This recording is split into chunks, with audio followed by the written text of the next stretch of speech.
We're kicking off today's coverage with the most market-moving data point of the session. The Federal Reserve's preferred inflation gauge just landed, and it's sending shockwaves across every asset class from treasuries to crude oil. Core PCE inflation printed at 3.4% in May 2026, the highest reading since. And while that number sounds alarming on its surface, the context here is critical. Consensus economists had braced for a 4.1% annual increase, meaning this print came in substantially below expectations. Markets are now rapidly repricing the Fed's rate path, and the divergence between what was feared and what was delivered is driving a complex, cross-asset reaction right now. Here are the hard facts. The Bureau of Economic Analysis released May 2026 core PCE data showing a 3.4% annual increase, the single highest reading since.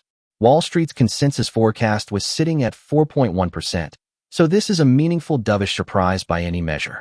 However, there is an important asterisk attached to that relief. The reading is still well above the Federal Reserve's stated 2% inflation target, which means the central bank cannot declare victory or pivot aggressively into rate cuts without risking a credibility problem. This is not a clean disinflation story. It is a complicated one that keeps the Fed in a genuinely difficult position heading into summer. The reason this reading carries significant market impact is that core PCE is the single data series the Federal Open Market Committee explicitly targets when setting interest rate policy. A print at 3.4%, the highest in nearly 3 years, tells the Fed that disinflation momentum has not simply stalled, it has reversed from levels markets had grown comfortable with earlier this year. The dovish surprise versus the 4.1% forecast buys equities and bonds some breathing room today, but it does not clear the path for aggressive easing. Instead, it traps the Fed in a holding pattern, too much inflation to cut boldly, not enough economic deterioration to justify waiting indefinitely. That ambiguity is exactly what drives volatility higher. Let's run through the tape on specific names and sectors. Long-term treasuries and TLH, the long-duration treasury ETFs, are the primary beneficiaries of today's dovish surprise. Lower than feared inflation supports bond prices and pushes yields down from elevated levels. The 10-year treasury yield sits at 4.4%, and if this dovish PCE sentiment holds, we should see pressure toward lower levels. The S&P 500 is trading near 728.5, while the Nasdaq 100 has moved lower, both cushioned by the inflation beat, but still weighed by the absolute 3.4% level. The Russell 2000 is holding relatively steadily. Megacap tech inside the Nasdaq 100, think Nvidia, Microsoft, and Apple, gets a valuation lift as long-duration growth assets benefit from any downward yield movement. Here are the specific levels and catalysts traders need to monitor into the weekend. The VIX is at 20.29, up 7.41% on the session, reflecting the residual uncertainty that even a dovish surprise cannot fully extinguish when the absolute inflation level remains this elevated. On the Treasury side, the 10-year yield at 4.4% is the line in the sand.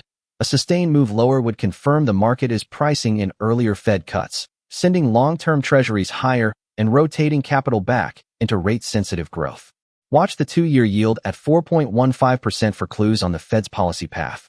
Gold is showing safe haven strength while crude is lower, a classic flight to safety signature. Watch Fed speakers for any guidance on how they are interpreting this data relative to their forward projections.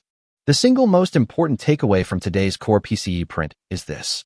3.4% is dovish relative to the 4.1% that was expected, and that gap is wide enough to give both equities and bonds a genuine bid into the weekend close.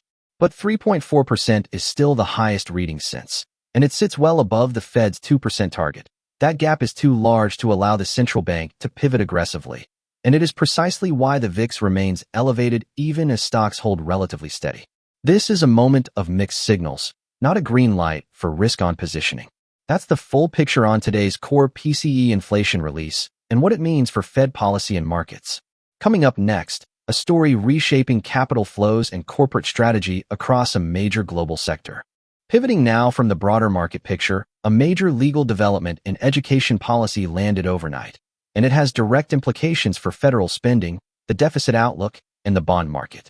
A federal judge issued a temporary injunction blocking Trump administration rules that would have placed new limits on federal student loan borrowing specifically for graduate school students. The policy had been set to take effect July 1, 2026, just days away.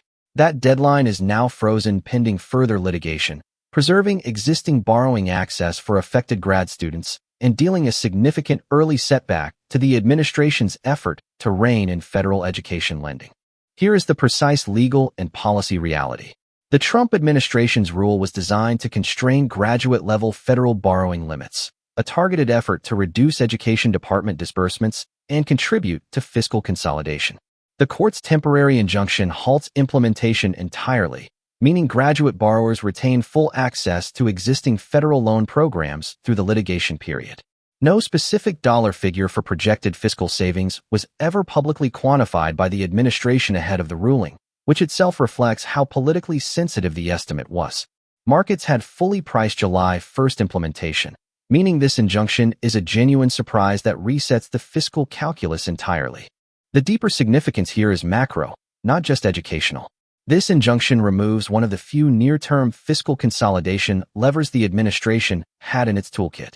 Federal student loan disbursements are a direct line item on the Education Department's balance sheet, and blocking the borrowing cap means that spending continues unabated. In an environment where the 10-year Treasury yield is already sitting at 4.40% and gold futures are surging, signaling persistent inflation and deficit anxiety, any ruling that keeps federal outlays elevated is a bond market negative. The VIX is at 20.29, up significantly on the session. Policy uncertainty is already being priced into volatility. Let's name the direct beneficiaries and the casualties. On the winner side, student loan servicers Sovereign Lithium and ECSI benefit meaningfully. Extended borrowing pipelines translate to longer loan servicing periods, higher fee income, and greater payment volume visibility. Financial sector broadly gets a modest lift from sustained lending activity. The casualties are in long-duration fixed income. Long-term treasuries and intermediate treasuries both face persistent pressure as this ruling keeps deficit concerns alive, with no near-term fiscal relief on the horizon. The 5-year Treasury yield sits at 4.15% and the 10-year at 4.40%, and a steeper curve amid unresolved deficit signals is exactly what long bond bulls do not want to see heading into summer.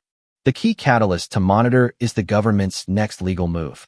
The Trump administration can appeal the injunction, seek an emergency stay, or begin drafting a revised rule that would survive judicial scrutiny.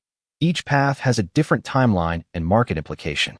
If an emergency stay is granted before July 1st, the rule reinstates and fiscal relief narrative returns.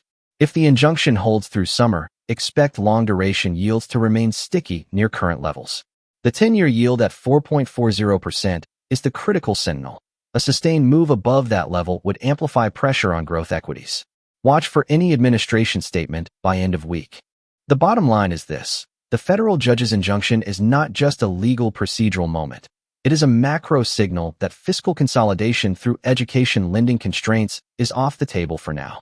That means the deficit trajectory stays wider, long-end yields stay elevated, and student loan servicers Sovereign Lithium and ECSI see their lending pipelines extended with no administrative disruption.